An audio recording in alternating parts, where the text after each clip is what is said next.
Have you ever been judged by your appearance? Imagine boarding a flight, ticket in hand, only to be humiliated and removed from your rightful seat. That's exactly what happened to me last year on a flight from Atlanta to San Diego. But what happened next changed my perspective on humanity forever. Stay with me until the end to discover how a military officer's simple act of courage taught everyone on that plane a lesson they'll never forget.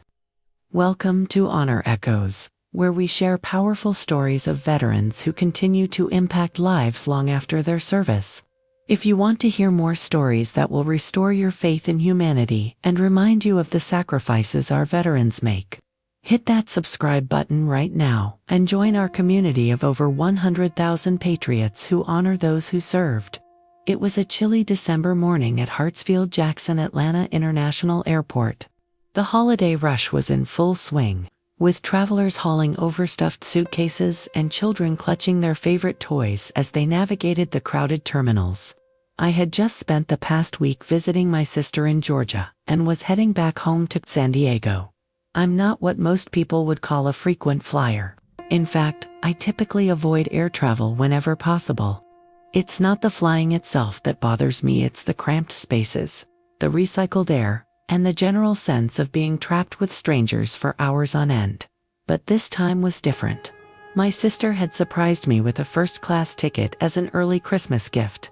"You deserve to be comfortable for once," she had said.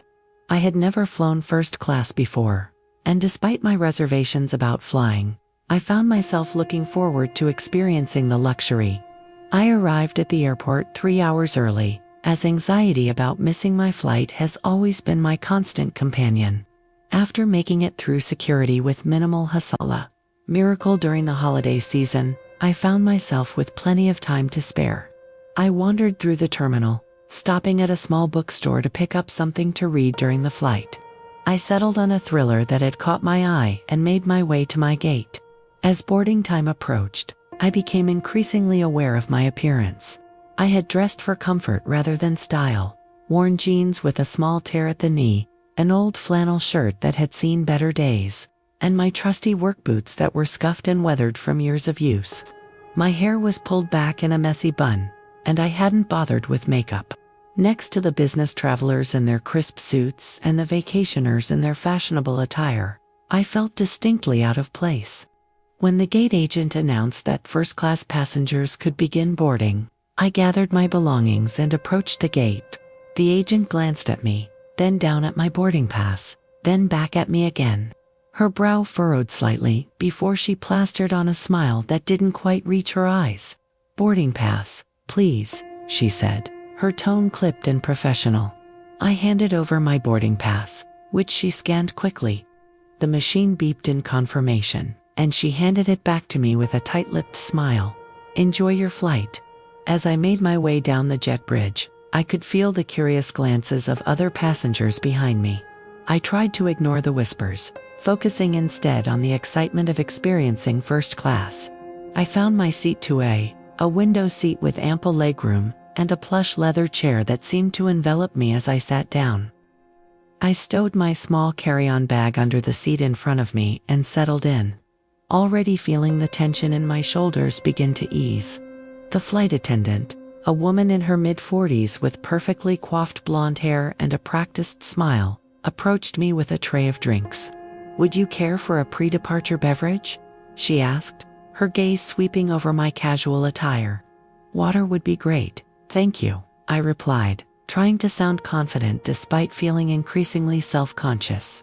She nodded and handed me a glass of water before moving on to the next passenger. I took a sip and glanced out the window, watching as ground crew members loaded luggage onto the plane. The cabin slowly filled as more first-class passengers boarded. I noticed that most were dressed in business attire or expensive-looking casual wear. No one else looked as ordinary as I did. A man in a tailored suit took the aisle seat next to me, offering a curt nod before immersing himself in his laptop. I opened my new book, hoping to lose myself in its pages until takeoff. But I couldn't shake the feeling that I didn't belong. As the last of the first-class passengers were settling in, a flight attendant different from the one who had served me water approached my seat. Her name tag read Patricia, and unlike her colleague, her smile seemed genuine. "Excuse me, ma'am," she said quietly. "May I see your boarding pass?" I marked my place in my book and fished the boarding pass out of my pocket, handing it to her with a smile. She examined it carefully, then returned it to me. "Thank you," she said. "The captain has requested that you remain seated for now. We'll be taking off shortly."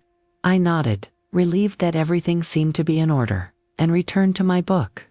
But just as I found my place again, I noticed a man in a sharp business suit speaking with the lead flight attendant at the front of the cabin. He kept glancing in my direction, his expression a mixture of annoyance and entitlement. The flight attendant nodded repeatedly as he spoke, occasionally looking my way as well. My stomach knotted with anxiety as the lead flight attendant made her way towards me. Her name tag read Sandra, and unlike Patricia, her smile was clearly forced. "Ma'am," she began, her voice low but audible to those seated nearby, "there seems to be some confusion with your ticket. Would you mind coming with me for a moment?" I felt my face flush with embarrassment as I stood up, aware of the curious glances from other passengers. I followed Sandra to the front of the first-class cabin, where she spoke in hushed tones. "I'm sorry, but we're going to have to reseat you in economy class," she said, not sounding sorry at all. "It appears there was an error with your boarding pass." "An error?" I echoed, confused. "But I have a first-class ticket. My sister purchased it for me as a gift." Sandra's smile tightened. "Nevertheless, we need this seat for another passenger. We'll be happy to refund the difference in fare." "But I don't understand," I protested, my voice wavering slightly. "My boarding pass clearly says seat 2A, first class." It scanned correctly at the gate. "Yes, well, sometimes the system makes mistakes," Sandra replied dismissively.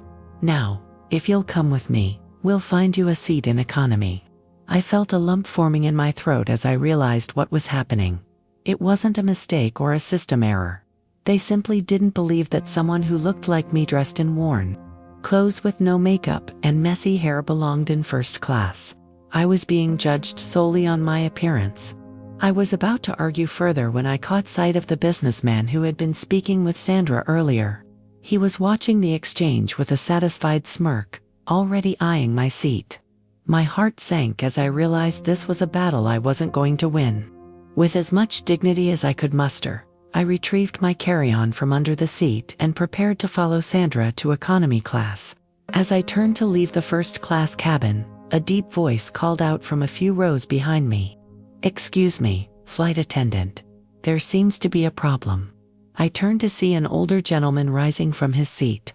He was tall and straight-backed, with silver hair cut in a military style and piercing blue eyes that commanded attention. He was wearing a simple blue button-down shirt and khaki pants. But there was something in his bearing that demanded respect. "Sir, please return to your seat. We're handling a seating issue," Sandra said, her tone markedly more respectful than it had been with me. "I can see that," the man replied, his voice calm but authoritative. "And I'd like to understand why this passenger is being removed from first class when she has a valid ticket and boarding pass." Sandra's smile faltered. "Sir, this doesn't concern you." "I believe it does," he responded, stepping forward. "Colonel Michael Harrison, United States Marine Corps, retired. I've spent 35 years serving this country to protect everyone's rights, including the right to be treated with dignity and respect regardless of how they look or what they wear." A hush fell over the first-class cabin as passengers turned to watch the exchange. The businessman who had complained about me shifted uncomfortably in his seat. Colonel Harrison turned to me. "Ma'am, may I see your boarding pass?" Wordlessly, I handed it to him. He examined it carefully before turning back to Sandra. "This boarding pass is perfectly valid. Seat 2A, first class, this flight. So I'm curious as to why this passenger is being reseated." Sandra cleared her throat nervously. "Sir, there was a system error." "A system error," Colonel Harrison repeated skeptically. "Interesting that this error only affected one passenger, the one dressed casually. I noticed the gate agent scanned her boarding pass without issue, and yet here we are." He turned to address the entire cabin, his voice carrying easily. You know, during my time in the Marines, I learned to judge people by their character, not their appearance. Some of the bravest men and women I've ever had the honor of serving with came from humble backgrounds. They didn't wear fancy clothes or drive expensive cars, but they were willing to lay down their lives for every person on this plane. He paused, his gaze sweeping across the cabin. I find it deeply troubling that in 2024, we're still judging people based on how they look rather than who they are. The cabin remained silent as Colonel Harrison turned back to Sandra. Now, I have a proposition. I'm seated in 5C. I'd be honored to switch seats with this gentleman who seems so eager to have seat to a He nodded toward the businessman, who suddenly became very interested in his phone. That way, everyone gets a seat in first class, as they paid for, and this young lady doesn't have to suffer the indignity of being removed from her rightful seat simply because she doesn't fit someone's idea of what a first-class passenger should look like. Sandra looked flustered. Sir, we can't ask you to, you're not asking. I'm offering, Colonel Harrison interrupted firmly, and I insist. The cabin erupted in scattered applause, with several passengers nodding in approval. The businessman, now the center of unwanted attention, reddened and muttered something about not wanting to cause trouble. Sandra, clearly realizing she had lost control of the situation, forced another smile. Well, if everyone is amenable to this arrangement, ... I believe we are, Colonel Harrison said, looking at me. Ma'am, please return to your seat. You have every right to be there. With tears of gratitude welling in my eyes, I nodded and made my way back to seat 2A. As I passed Colonel Harrison, I whispered a heartfelt thank you. He smiled warmly. No thanks necessary. It's the right thing to do. As I settled back into my seat, I noticed that the atmosphere in the cabin had shifted. The businessman who had complained about me avoided eye contact, suddenly engrossed in his laptop. Other passengers who had previously ignored me now offered friendly smiles or nods of acknowledgement. Patricia, the flight attendant who had initially checked my boarding pass, approached with a fresh glass of water and a sincere smile. I'm so sorry about the confusion, she said, loud enough for nearby passengers to hear. Is there anything else I can get you before takeoff? This is perfect. Thank you, I replied, returning her smile. As the plane pushed back from the gate and the safety demonstration began, I couldn't help but reflect on what had just transpired. In a matter of minutes, I had experienced both the worst and best of humanity, prejudice and judgment on one hand, courage and kindness on the other. The flight to San Diego took just over 4 hours, during which I found myself unable to focus on my book. Instead, I kept replaying Colonel Harrison's words in my mind. Judge people by their character, not their appearance. Such a simple concept, yet so rarely practiced. About an hour into the flight, as the attendants were serving drinks, I felt a tap on my shoulder. I turned to find Patricia standing in the aisle. Colonel Harrison would like to know if you'd join him for a moment, if you're comfortable doing so, she said quietly. Curious, I nodded and followed her to row 5, where Colonel Harrison was seated in the aisle seat he had mentioned earlier. He stood as I approached, a gentleman to his core. I hope I'm not interrupting your flight, he said, gesturing to the empty middle seat beside him. I thought you might appreciate some company for a few minutes. I sat down, still somewhat in awe of this man who had stood up for a complete stranger. I can't thank you enough for what you did, I said. Not many people would have spoken up like that. Colonel Harrison shook his head. I've seen too much injustice in my lifetime to stand by and watch more of it happen. Especially something as petty as judging someone for what they wear on a flight. Have you been in the Marines your whole career? I asked, genuinely interested in learning more about this remarkable man. He nodded, a hint of pride in his eyes. 35 years. Enlisted right out of high school in 1980, served in Desert Storm, Iraq, Afghanistan, seen more of the world than I ever imagined I would.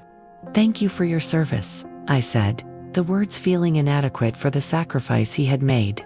You know, he said, his voice taking on a reflective tone. One of the most valuable lessons the military teaches you is to look beyond the surface. In combat, It doesn't matter what someone looks like or where they come from. What matters is their character, their courage, their willingness to stand by their comrades." He paused, glancing out the window at the clouds below. "I've served with people from every background imaginable: farm boys from the Midwest, kids from inner-city neighborhoods, legacy military families, recent immigrants who barely spoke English, and I'll tell you this, some of the most remarkable soldiers I've ever known didn't fit the traditional mold." I listened, captivated by his wisdom and experience. "There was this one young Marine," he continued, "Private Jenkins. Scrawny kid from Appalachia, couldn't have weighed more than 130 pounds soaking wet. Other recruits called him Stick. But during a firefight in Fallujah, when our unit was pinned down, Jenkins ran through enemy fire to drag 2 wounded comrades to safety. Earned himself a Silver Star that day." Colonel Harrison's eyes met mine. If I had judged Jenkins by his appearance, I would have missed seeing the hero he truly was. That's why what happened to you today bothered me so much. We're too quick to make assumptions based on the surface. "I wish more people thought like you," I said softly. "They can," he replied. "It's a choice we make every day to look deeper or to settle for snap judgments." We chatted for a few more minutes before I returned to my seat, my heart lighter than it had been in a long time. As I settled back in, the businessman beside me cleared his throat awkwardly. I couldn't help overhearing," he said, not quite meeting my gaze. "That colonel seems like a remarkable man." "He is," I agreed, waiting to see where this conversation was heading. The businessman Mark, as he later introduced himself, shifted uncomfortably. "Look, I feel like I should apologize. I was one of the people who made assumptions when you boarded. That wasn't right of me." His candor surprised me. I hadn't expected an apology, especially not from someone who had been so quick to judge me earlier. "I appreciate that," I said sincerely.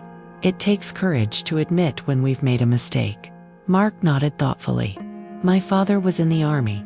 He would have been ashamed of how I acted today." Sometimes we get so caught up in our own little worlds that we forget the lessons we were taught as children. Our conversation continued sporadically throughout the flight, touching on our backgrounds, our families, and the unconscious biases we all carry. By the time we began our descent into San Diego, I felt like I had gained not only a valuable life lesson, but also a new perspective on human nature. As the plane taxied to the gate, I gathered my belongings, preparing to disembark. Colonel Harrison was standing in the aisle a few rows back, waiting patiently as passengers retrieved their items from the overhead bins. Our eyes met, and he gave me a warm smile and a small nod, which I returned gratefully. When it was my turn to exit, Sandra, the lead flight attendant who had tried to remove me from first class, was standing at the door, bidding passengers farewell. Her smile faltered slightly when she saw me.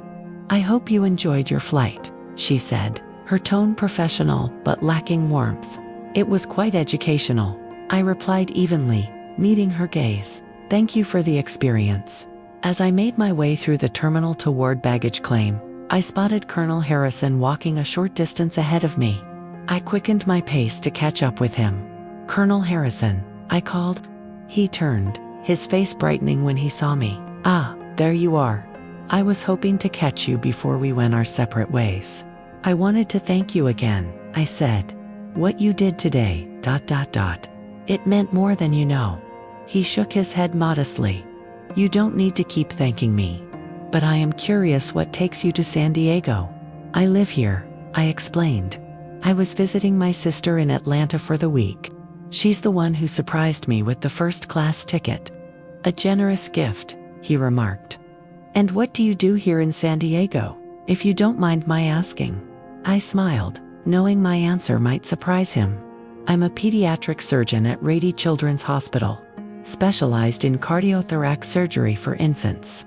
Colonel Harrison's eyebrows rose slightly, but his expression quickly shifted to one of appreciation rather than surprise. "Important work.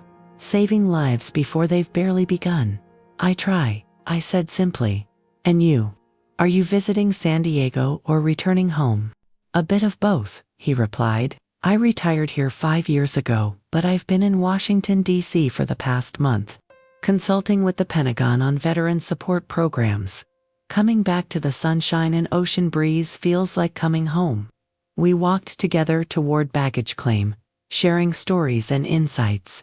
As we reached the carousel, I pulled out my business card and handed it to him.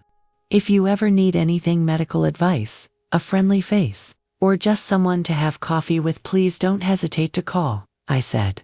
Colonel Harrison accepted the card with a warm smile. "I'd like that very much. And perhaps next time we meet, it will be under less dramatic circumstances." As we parted ways, I couldn't help but reflect on the day's events. What had begun as a humiliating experience had transformed into a powerful reminder of the importance of standing up for what's right, of looking beyond appearances, and of the impact one person's courage can have on others. I later learned that Colonel Harrison had not only served with distinction in multiple combat zones, but had also been instrumental in developing programs to support veterans transitioning to civilian life. His advocacy had helped thousands of former service members find employment, housing, and mental health resources. He was, in every sense, a hero not just on the battlefield, but in everyday life as well. That flight changed me in ways I hadn't anticipated. It reinforced my commitment to treating everyone with dignity and respect, regardless of their appearance or background. It reminded me that courage isn't just about facing physical dangers, but also about speaking up when witnessing injustice, even when it would be easier to remain silent. And perhaps most importantly, it showed me that while prejudice and judgment exist in our world, so too do kindness, courage, and the capacity for change. For every person quick to judge based on appearances, there is someone like Colonel Harrison willing to stand up for what's right.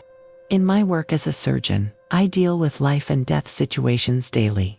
I've learned that when a child is on my operating table, nothing matters except saving their life, not their parents' social status, not their family's background, not the clothes they wear or the neighborhood they come from. In that moment, every child deserves the same level of care, compassion, and respect. Colonel Harrison had applied that same principle to our encounter on the plane. He had seen beyond my casual attire and messy hair to recognize a fellow human being deserving of dignity. And in doing so, he had taught everyone on that flight a lesson more valuable than any first-class amenity could ever be. The story I just shared isn't just about an airline incident. It's about the character and integrity that many of our veterans carry with them long after they've hung up their uniforms. Colonel Harrison's actions remind us that true service to one's country doesn't end with military duty. It continues in how we treat one another every single day. Here at Honor Echoes, we're dedicated to sharing these powerful stories that highlight the extraordinary impact veterans have on our lives. If this story touched your heart or reminded you of the difference one person can make, please hit that subscribe button and join our community. Share your thoughts in the comments below. Have you ever witnessed someone standing up for what's right when it would have been easier to stay silent? Your stories matter, and together, we can ensure that the honor and courage of our veterans continue to echo through generations to come.